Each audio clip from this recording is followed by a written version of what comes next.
grounded. Ang unang nasira nito, yung kanyang bearing. Dito, nabasag ito. Ngunit nang inayos ko na po, grounded po siya mga kapatid. Kunting ganun lang.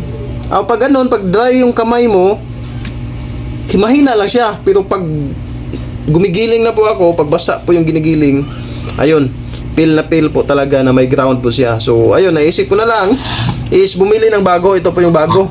So, katulad lang po talaga sila mga kapatid.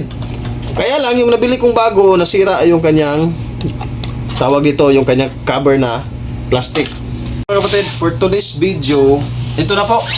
Dumating na po yung parcel na galing sa Lazada. Isang linggo na rin akong naghihiwa na pagkain ng aking mga pabo. So ngayon, i-unbox ko na rin ito. Kinuha ko rin yung aking cellphone para pakita talaga. Para kung sakaling may problema, pwede pa natin maibalik ang sealer.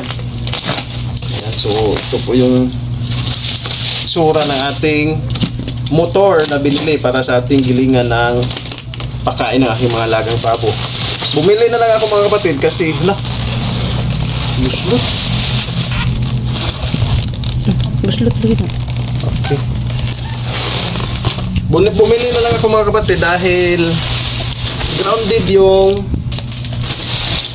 makina yung motor ng aking seeder. So bumili ako, ang halaga nito ay ano nga ba? Yung halaga nito ay 1694.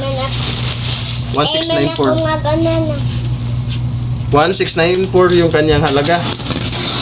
So bubuksan natin para makita natin yung itsura. Baliktad mo na.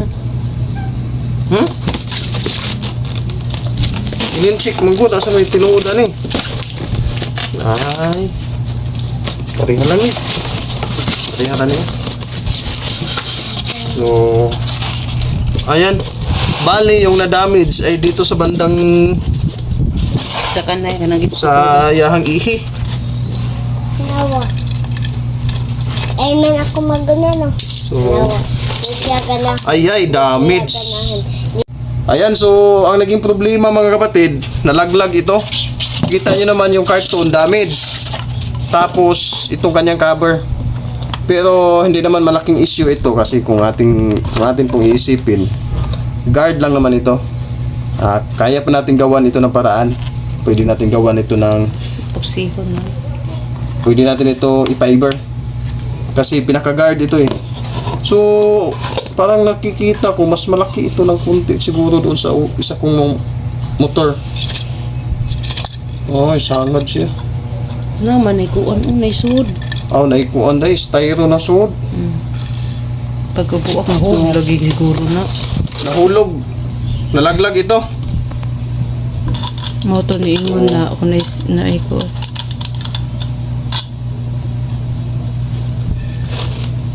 Sing laki lang talaga nung hindi ko lang nakuha yung isang kamera. Isang makina. Sing laki lang talaga sila siguro eh. Ayun po mga kapatid. Lilinisan mo na natin saglit para hindi naman masyado makalat.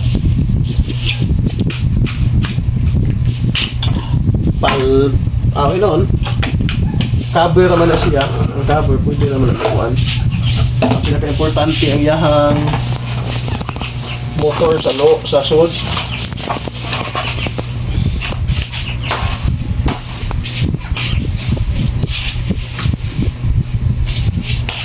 So ito na, i-try na natin na paanda rin. Saksak natin, pakita mo saksakan mami. Ipakita mo. Sabay, pasukan mo. So ito, ipapakita po natin, isaksak natin.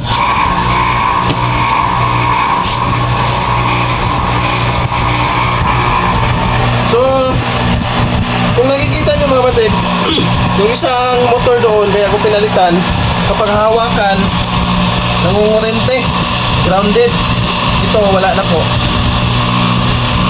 Kaya lang, ito yung problema natin. Sira yung kanyang cover.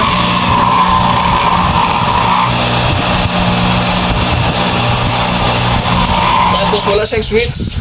So, kung titingnan natin, yung kanya ilang horsepower nito.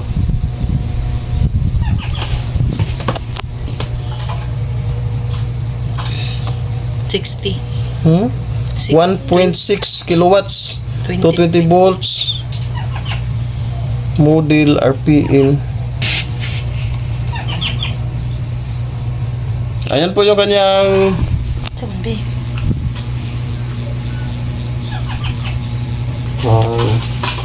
sana tatagal ito. Singlaki lang talaga ito singlaki lang ito ng luma, mga kapatid.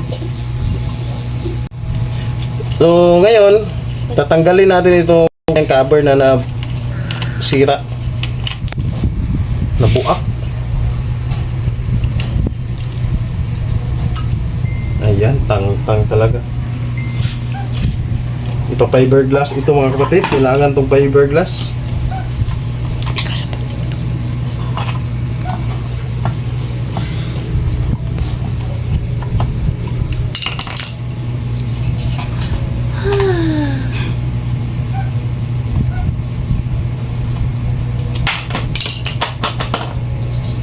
Tulad lang talaga yung sa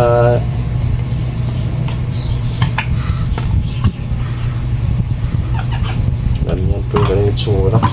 Ito yung nasira. Ito nabiak talaga.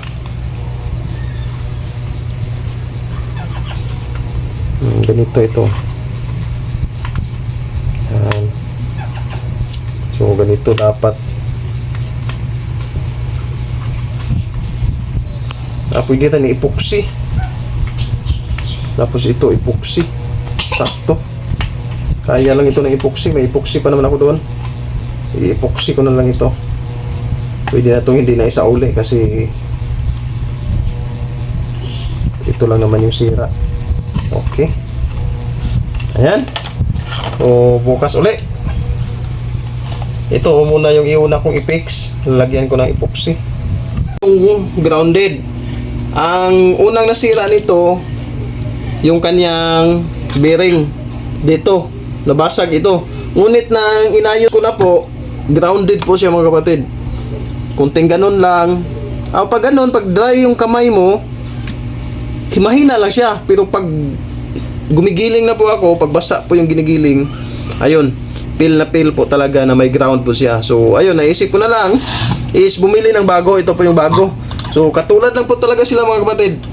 Kaya lang yung nabili kong bago, nasira yung kanyang tawag ito, yung kanyang cover na plastic. Tapos ang gagawin ko is i-epoxy ko na lang ito, mga kapatid.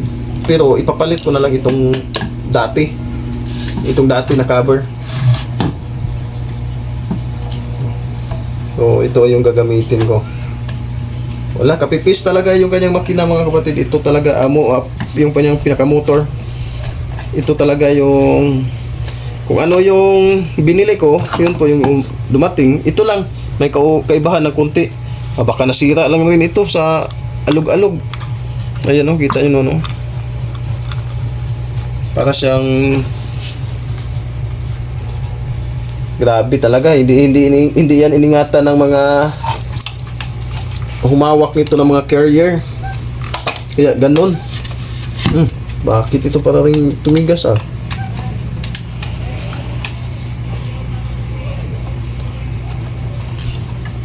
Oo, tatanggalin natin itong cover ito. Ito yung aking kapalit. So, ayan, luma at saka bago.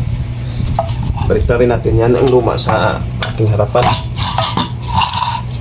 Ayan, luma at bago. Akala ko metal, plastic lang rin pala. Ito rin. Kaya lang parang low quality. Ito plastic na gamit sa bagong dala. So, papaklasin natin ito. Pero ito, susubukan kong ayusin yan, mga kapatid. Kaya lang parang naubusan ako silang oras kasi matagal pag hihiwain lang ng kutsilyo. So, ito, ibabalik ko ito. Saka ko na lang yan i-epoxyhin. Pari, harapan ni siya. Bali-bali na siguro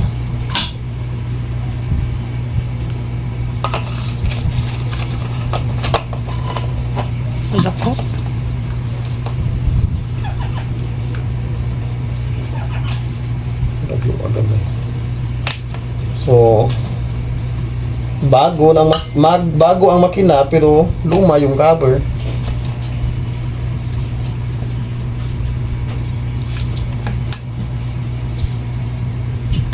Subukan natin kung kakasya ba.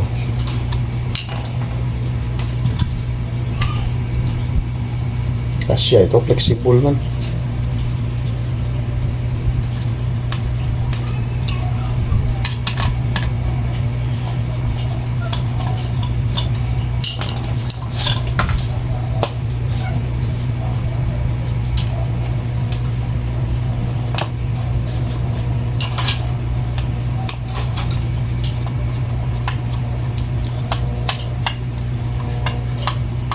So, bali, ayan.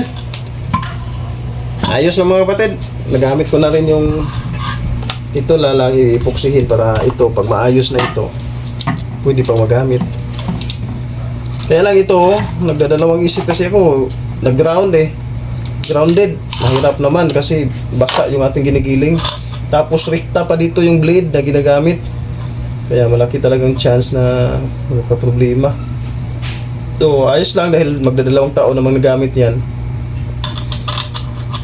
Kumbaga, napakinabangan na rin. So, yan muna yung counting update mga kapatid. Loobin ng Diyos bukas ay symbol na ito doon sa makina. Sa kanyang pinaka-body. Ayan lamang po. Ayan mga kapatid, masaya ako kahit may counting damage. Ayos lang dahil nagawan pa naman ang paraan. Importante, may makina na ako o may motor na ako na ipamalit sa grounded na na motor. Hanggang dito na lang mga kapatid. Maraming salamat po sa inyong lahat sa patuloy na panonood, pagsuporta sa aking munting channel.